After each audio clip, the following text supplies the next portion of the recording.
Hello, it's ChewDog Charts. Uh-oh, somebody just dropped the F-bomb.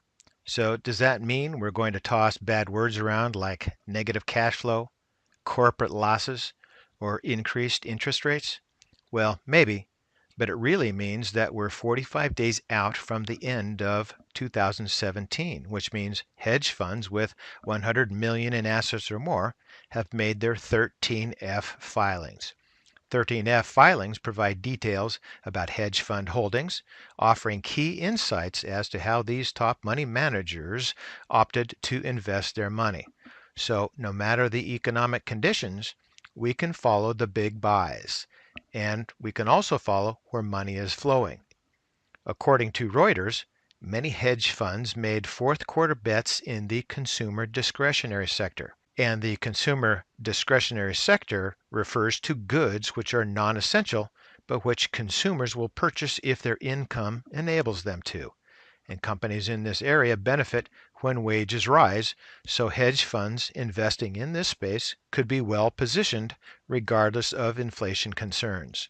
So what did some of these billionaires buy? Well, billionaire David Einhorn, who is the leader of Greenlight Capital, added 13 new positions in consumer discretionary companies, including Nordstrom's.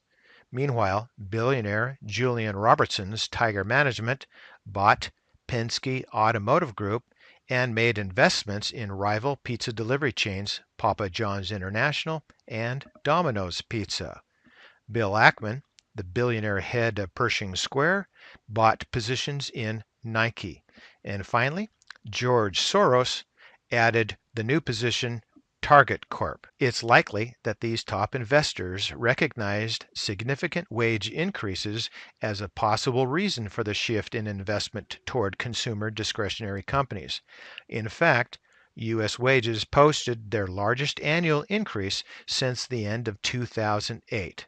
So let's take a look at where the money is flowing.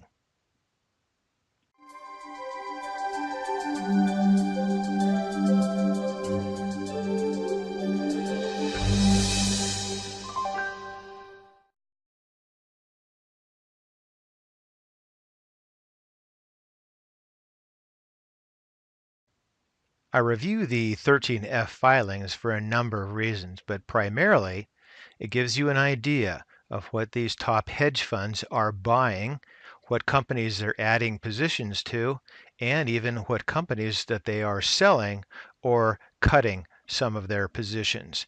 And these hedge funds have resources that are not available to you or I, so it can give you a real good idea of where money is flowing.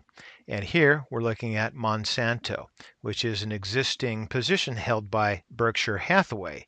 And Berkshire Hathaway continues to buy shares in Monsanto. Now, as we look here, we see a bottom in late 2015, early 2016. In my opinion, we're hitting a top here at around the current price level of $120.79. And I say that simply because we take a look here at the MACD, and it looks to me like the fast line is approaching the slow line and may move through here in the next few months. And that is further supported here by the histogram, which shows that it's been declining for the last several months. Moving through here into the momentum indicator, as well as the price rate of change, the relative strength, and stochastic, all of them look like they're in a topping process with a nice arc, but looks like they may be heading down. And we can also see that here in the Williams, where it has a nice top out in the overbought area, but it's been heading down for the last several months. So in my opinion, that's on its way down. So if you wanted to add Monsanto to your position, I would say wait, be patient, and of course, do your fundamental analysis. All right, let's move to the next stock. And we're looking at Procter & Gamble, and the symbol is PG. And this position was added by Bridgewater Associates. We've talked about Ray Dalio and Bridgewater several times, and they took positions here in Procter & Gamble recently. In my opinion, we've topped here and has been moving down probably for the last several months. For me, again, like Monsanto, I would probably wait, but for Bridgewater Associates, they probably don't care too much. And we see the topping process here, and with the fast line moving through the slow line. That is also shown by the histogram, and I think we'll see that the momentum indicator, the price rate of change, the RSI, the stochastic, and the Williams all show that it's been moving down for some time, and you've had that indication of a potential downward move over several months, several quarters, if not more than a year. Off we go. So moving back up to the price chart, in my opinion, I would wait again a little bit longer, but as we can see here, it's got a pretty good trend line that sets up like that. So we're getting pretty close to the potential buy point here. It might move down below my line, which is not a real great line, but you kind of get the idea. So a little bit of patience, but Procter & Gamble has a great dividend, so it is a stock that you might want to take a look at. Again, conduct your further analysis, fundamental as well as technical. All right, let's go take a look at the next stock. And this stock here is Target Corp, and the symbol is TGT. And as I said in the introduction, this is a position purchased by Soros Fund Management. And given that the 13F filing was for the end of 2017, I would imagine that the purchases that Soros made were probably in this area here, because this is toward the end of 2017. So a relatively fortuitous trade for Soros. And Target also carries a relatively healthy dividend. And we move down here and take a look at the MACD. The positions were purchased in this area here, if you can see my drawing. So that was as the fast line was hit bottom here and then on its way up through the trigger line. So relatively decent timing on that. And who says you can't time a buy?